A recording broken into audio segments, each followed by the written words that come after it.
30 mechanics, 12 hours.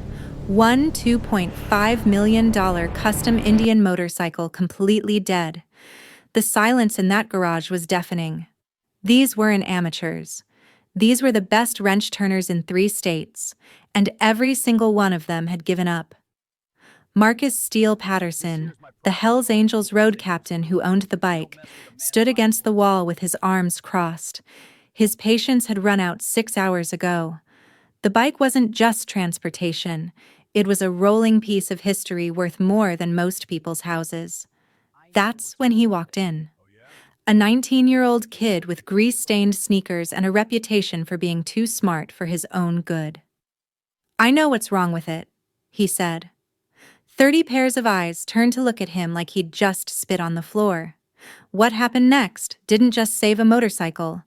It exposed a conspiracy that went deeper than anyone could have imagined. Before we continue, hit that subscribe button and let us know in the comments where you're watching from. Trust me, you won't want to miss what comes next. This wasn't just any Indian motorcycle. This was the Indian. Built from a 1953 Chief frame, the bike had been completely reimagined over 15 years by master fabricator Jimmy Irons Castellano, a legend in the custom world who died 2 years earlier. Every component had been hand-machined. The engine internals were titanium and chromalay. The bodywork was hammered aluminum shaped by hand over wooden bucks that no longer existed. Insurance companies called it unfathomable. Collectors called it priceless. The official valuation sat at $2.5 million, but that number was fiction. You couldn't buy this bike because there was nothing else like it. Marcus Patterson had won it in a poker game. Not from Jimmy. Jimmy didn't gamble, but from Jimmy's estate executor who needed cash fast and didn't understand what he was selling. Marcus knew exactly what he had. He'd been Jimmy's friend. He'd watched this bike being born over a decade and a half. For 2 years, Marcus had ridden it carefully. Not because he was afraid of crashing, but because he respected what it represented. Every ride was a tribute to a dead friend. Then, on a Tuesday morning outside Reno, the Indian died mid-throttle. No warning, no sputter, no mechanical death rattle. 1 second, the V-twin was singing its deep war song. The next, nothing. The engine locked up so hard Marcus thought he'd hit something in the road. He coasted to the shoulder, heart pounding, trying the ignition 3 more times. Dead. Completely, inexplicably dead. Marcus called the only place he trusted, Apex Custom Motors, the most respected performance shop in Nevada. If anyone could resurrect the Indian, it was them. When the flatbed arrived and the bike was loaded, Marcus rode in the cab. He didn't say much, but the driver noticed him gripping the door handle the whole way, knuckles white, like he was holding on to something he knew he was already losing. Apex Custom Motors wasn't a garage. It was a temple. The walls were lined with trophies from Sturgis, Daytona, custom shows across the country. The tool chests cost more than most people's cars. The mechanics who worked there didn't just fix bikes. They engineered miracles. When the Indian rolled through those doors, work stopped. Every technician in the building drifted over to look. They knew the legend. Some had seen it at shows. None had touched it. Frank Delgado stepped forward first. Frank had 35 years under his belt and a resume that read like a who's who of custom motorcycle history. He'd rebuilt everything from vintage Bro Superiors to modern MotoGP prototypes. There wasn't a motorcycle problem Frank hadn't seen. The first diagnostics were systematic. Compression test. Perfect across both cylinders. Fuel pressure. Rock solid. Spark. Clean and timed. Air-fuel mixture. Textbook. Every number came back exactly where it should be. Frank frowned. On paper, this bike should run, so they dug deeper. They pulled the injection system apart and inspected every line, every fitting, every sensor. Nothing. They traced every wire in the electrical system with multimeters and oscilloscopes. Clean signals everywhere. Teresa Wong arrived next, an ECU specialist who'd worked with factory race teams. She plugged into the bike's computer brain and found nothing wrong. The fuel maps were perfect. The timing curves were dialed. The sensors were all reporting accurate data. By hour 4, word had spread. Mechanics from other shops started showing up. Some were invited. Some just heard the rumor and wanted to see the impossible bike that wouldn't run. By hour 8, there were 30 professionals crowded into Apex Custom Motors. They'd pulled half the bike apart. They'd tested components that had no reason to fail. They'd swapped parts from known good bikes just to eliminate variables. Nothing worked. The Indian sat there, surrounded by the best mechanical minds in the state, and refused to give up its secret. Frank stood back, wiping his hands on a rag that was already black with oil. In 35 years, he'd never seen anything like this. A machine with absolutely nothing wrong that absolutely wouldn't run. Marcus watched from the office above the shop floor. He hadn't moved in hours. His phone kept buzzing. Club business, calls he was ignoring. His eyes never left the bike. That's when the kid walked in. Danny Ortega was 19 years old and already a problem. Not a troublemaker. A problem for people who thought experience was more valuable than understanding. Danny saw patterns other people missed. He solved problems by asking questions nobody thought to ask. He'd started working at Apex 6 months earlier, hired as a basic technician to do oil changes and tire swaps. Within a month, he was diagnosing electrical faults that stumped senior mechanics. Within 3, Frank had quietly started giving him harder jobs. Danny didn't brag, didn't need to.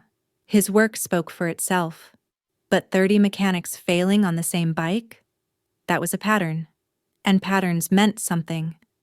Danny had been watching from the parts counter, staying out of the way, listening to every theory, every test, every frustrated conversation.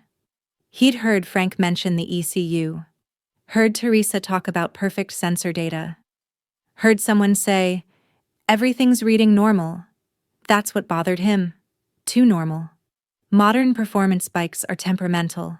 Sensors drift, readings fluctuate. Perfect data across every system isn't normal. It's suspicious. Danny walked onto the shop floor, and the room was loud with frustrated conversations and the clank of tools being put away. Nobody noticed him at first. He stopped in front of the Indian and said, loud enough to cut through the noise, "I know what's wrong with it." The room went silent. Frank turned around, not angry, just tired. "Danny, we've had 30 people go through this bike." "I know," Danny said. "That's the problem." Marcus came down from the office. He didn't look hopeful. He looked like a man who'd run out of options and was willing to hear anything. "Talk," Marcus said. Danny took a breath. "The ECU is lying." Teresa stepped forward. "I scanned it. Everything's reporting correctly." "Exactly," Danny said. "On a bike this custom, with this much modification, the sensors shouldn't be this perfect. It's reading like a factory bike. But this isn't factory. Someone's overwritten the adaptive mapping." Frank's expression shifted. "Keep going." "The ECU thinks it's controlling a completely different engine," Danny continued. "The sensors are feeding back false positives to keep the error codes from triggering. It's not broken. It's been programmed to fail invisibly." The silence that followed was different now. Not skeptical. Focused. "That's not a malfunction," Marcus said slowly. "That's sabotage." Danny nodded. Someone who knew exactly what they were doing wanted this bike to die quietly. No codes, no warnings, just dead. Frank didn't ask Danny if he was sure. The kid's track record earned him that much respect. Instead, Frank asked the only question that mattered. "Can you prove it?" Danny walked to the Indian, pulled out his laptop, and connected to the ECU through the diagnostic port. His fingers moved fast across the keyboard, pulling up screens most mechanics never looked at. Deep system logs, firmware version histories, Memory allocation tables? He found it in less than 10 minutes. There.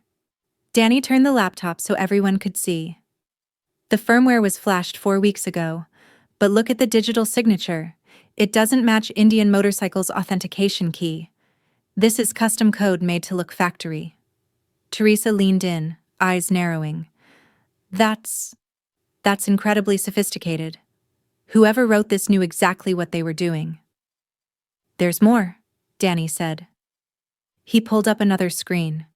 The modified code activates a watchdog timer. After 500 engine hours, it triggers a fuel cut and ignition lockout that can't be bypassed through normal diagnostics. The bike thinks everything's fine because the code tells it everything's fine, but the engine can't run. Marcus's voice was cold. Who did this? Danny pulled up the flash log metadata. It showed a timestamp, a location, and a technician ID number. The shop that had done the work was Iron Line Performance, a high-end boutique shop 200 miles away. The technician ID traced back to someone named Kevin Marsh. Frank pulled out his phone and made a call. He spoke quietly, listened, then hung up. Kevin Marsh worked at Iron Line for 6 months, Frank said. Got fired 3 weeks ago for taking bribes to install tracking devices on bikes for a private investigation firm. The pieces were falling into place, but they didn't form the picture anyone expected. Marcus stepped closer. Why? Why sabotage my bike? That's when Danny pulled up the last log file. Hidden deep in the code was a triggered email notification. Every time the bike's ignition was turned on, it sent GPS coordinates to an external server. They weren't trying to kill the bike, Danny said. They were tracking it. The failure was just to get it stationary so someone could... He didn't finish the sentence. He didn't need to. Marcus's jaw clenched. Someone wanted to know where I'd be stranded. Frank looked at Marcus. You know who. Marcus nodded once. Everyone in the club knew about the Oakland chapter's internal war, about the members who'd left under bad terms, about the threats that had been made quietly, in parking lots and back rooms, by people who felt betrayed. This wasn't about a motorcycle. It was about sending a message. Or worse, creating an opportunity. Marcus made 2 phone calls. The first was to his chapter president. The second was to a federal agent he'd known for 20 years, a man who understood that motorcycle clubs weren't gangs, and that betrayal inside a brotherhood ran deeper than outsiders could imagine. Within 48 hours, Kevin Marsh was arrested. Not for sabotage, for wire fraud and conspiracy. The tracking server he'd been sending data to was owned by a shell company linked to Marcus's enemies. The same company had paid Kevin $15,000 to install the modified ECU and monitor Marcus's location. The plan had been simple. Wait until the bike died, know exactly where Marcus would be stranded, and make sure he didn't ride away. It hadn't worked because Danny Ortega asked the right question. When the feds raided the server location, and they found more than GPS logs, they found plans, routes, schedules, a coordinated effort to track multiple members of Marcus's chapter, all tied back to former members who'd gone rogue. The arrests came fast, the conspiracy unraveled, and Marcus's bike, the $2.5 million Indian that 30 mechanics couldn't fix, became evidence in a federal case. But before it was impounded, Danny did one more thing. He wiped the corrupted firmware, reflashed the ECU with clean factory code, and recalibrated every sensor by hand. It took him 6 hours. He didn't charge for the work. When he turned the ignition, the Indian roared to life like it had never been silent. The sound filled Apex Custom Motors. Deep, raw, perfect. Marcus stood there listening, eyes closed, hands on the handlebars. When the engine settled into an idle, Marcus opened his eyes and looked at Danny. You didn't just save my bike, Marcus said. You saved my life. Danny shrugged. I just asked why the data was too clean. Marcus smiled for the first time in days. That's the difference between a good mechanic and a great one. 3 months later, Danny Ortega wasn't working the parts counter anymore. Frank had promoted him to senior diagnostic technician, a position that usually required a decade of experience. Danny was 19. The other mechanics didn't complain. They'd seen what he could do. Marcus came by the shop once a week. Not for repairs. The Indian ran flawlessly now. But to talk. He and Danny had become unlikely friends. The kid who'd saved his life. The road captain who'd learned to trust intuition over experience. One afternoon, Marcus rolled up on the Indian and found Danny elbow-deep in a vintage Triumph, tracing an electrical fault that had stumped 2 other techs. Marcus watched him work for a few minutes, then said, "You ever think about going corporate? Factory race teams would pay you stupid money." Danny didn't look up. "I like it here." "Why?" "Because here, when I solve something, it matters to someone. Not a team. Not a brand. A person." Marcus nodded. He understood that. Danny straightened up, wiped his hands. "Besides, I'm still learning. Frank's teaching me things you can't get from a textbook." "Like what?" "Like how to listen to what a machine isn't saying." Marcus smiled. "That's the most Hell's Angels thing I've ever heard from someone who's never ridden with us." Danny laughed. "I'm 19. Give me time." The Indian sat there between them, idling smooth and strong, a machine that had been weaponized, then saved. A reminder that sabotage only works if no one asks the right questions. And Danny Ortega made a career out of asking questions nobody else thought mattered. Danny's story wasn't about luck. It was about refusing to accept surface-level answers, about understanding that normal isn't always right, about trusting your instincts even when everyone else has given up. 30 mechanics looked at that Indian and saw an impossible problem. Danny looked at it and saw a pattern that didn't fit.